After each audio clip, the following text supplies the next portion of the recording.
Hello everyone, and welcome to the second part of awareness of the weaknesses. So, weaknesses are part of us, and we can develop different strategies how to handle them. However, first of all, it's important to know what they are. So, weaknesses are very much hidden in our everyday routines, in the activities that we do at job, in our free time, at school, whatever. So, when we have a weakness, it's very often difficult to notice it because the weaknesses go hand in hand with our strengths. As I said in the video about awareness of the strengths, our strengths come most of the time from our natural skills, our talents. So let's say if we are very good at swimming, then and we love swimming in the ocean, then this comes maybe from the fact that we are physically designed, predispositioned to be a good swimmer. And when we are good at something, at some kind of activity, then we tend to overlook something which we are not so effective at. So I'll give you an example. Imagine that you're a very good fisherman or fisherwoman, and you love going in the ocean, fishing. You plan the trips, you check the weather, the winds, the waves, the movement of the fish, so you know where to go and you're very good at it. So this shows some natural talents like organizing, being attentive to the details. But when it comes to organizing your friends to come with you on the fishing trip, you really cannot stand the tasks related to having to motivate the people, to organize them, to make the compromise, and so on and so on. You prefer to really go solo, make your plan, implement it, execute it, and enjoy the fishing. But you don't so much like this organizational part. So, you see, in one strength activity, or activity where you have huge strength, like going fishing, you can discover areas where you're not so effective. Now, of course, as I said, there are a lot of blind spots. So if we look at our everyday activities, especially the ones that we really enjoy, and try to observe when some kind of friction, some kind of dissatisfaction or confusion or purely discontent took place, then we can identify the weaknesses. However, we cannot identify every weakness in this way. We have a lot of blind spots which are not visible for us. Therefore, we need people who can point us to these deficiencies that we have, to the weaknesses. One way is, of course, through friends and family and so on. However, there is a problem with that. These people really care about us, and human psychic is constructed in such a way that we tend to avoid making other people who we care about unhappy. So many people prefer to sugarcoat the truth or avoid the negative elements of it, so that we don't make the person we care about feeling unhappy, sad, and so on. Therefore, family and friends are not necessarily the best sources for our blind spots.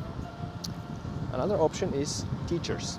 If you're in school and you have a teacher who spends a lot of time with you, like he observed you over the years, or professor at university, this is a very good way to look for blind spots, because they don't have the emotional connection with you. So they're more likely to be truthful and to judge you well.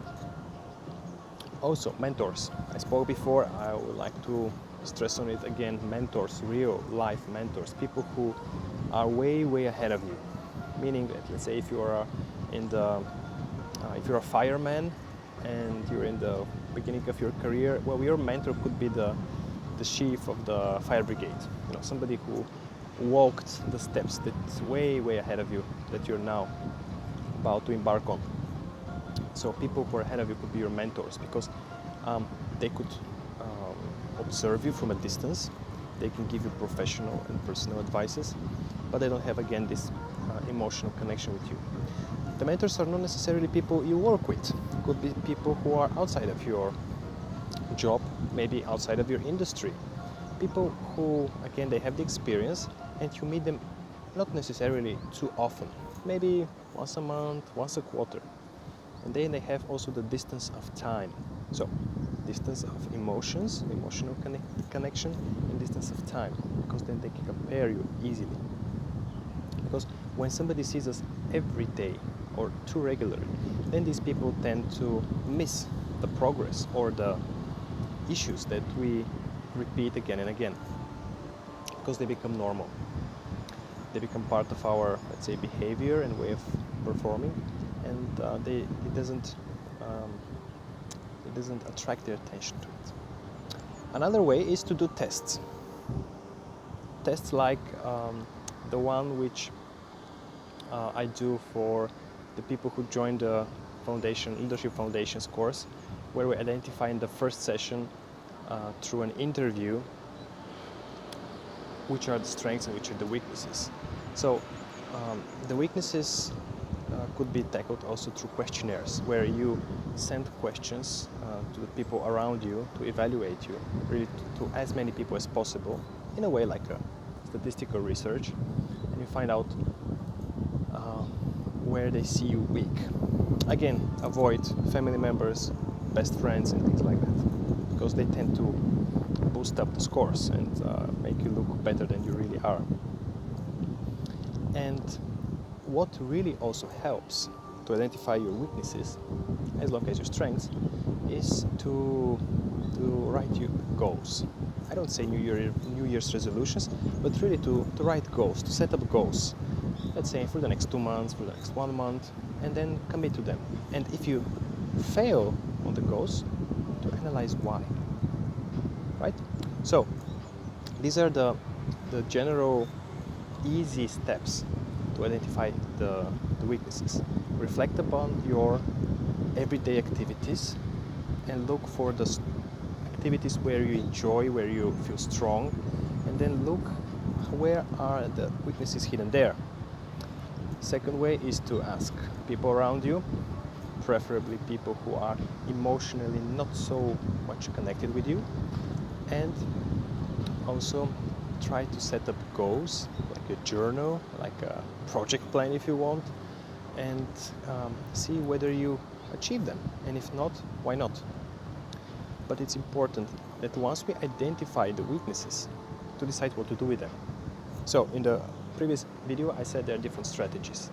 Now, you can have weaknesses in your personal life, which you maybe have to handle. Maybe you have to bring them to a higher level.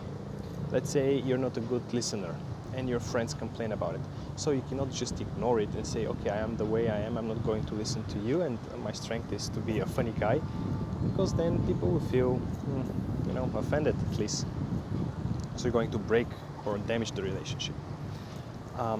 However, if you have weaknesses which are in your professional life, they might also need to be taken care of. Let's say if you are a very good creative person and you work as a designer, and you're given to manage a project, but you're so bad in finance and planning.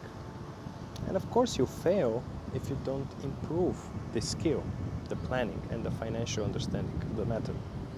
However, in some situations it might be better to outsource the weaknesses. Meaning, let's say, if you are in a normal job and your strength is truly to be attentive to the details, to analyze data, to analyze performance, to crunch the numbers, but it's not your strength side to do the presentations in front of managers, board members, etc., then it makes sense to outsource, in the sense that you build a team around yourself, a circle of people who complement you, who, for example, might have these skills to present, to engage, to convince, so that you do not lose time trying to develop skill which is so far away from you.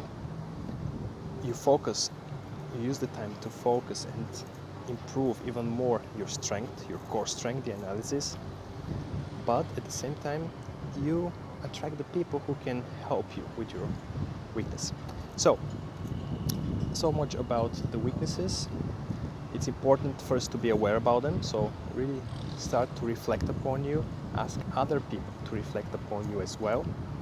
And once you develop this understanding, have a look in your current context, in the circumstances that you are, which is the best strategy. So I wish you well, take care, and goodbye.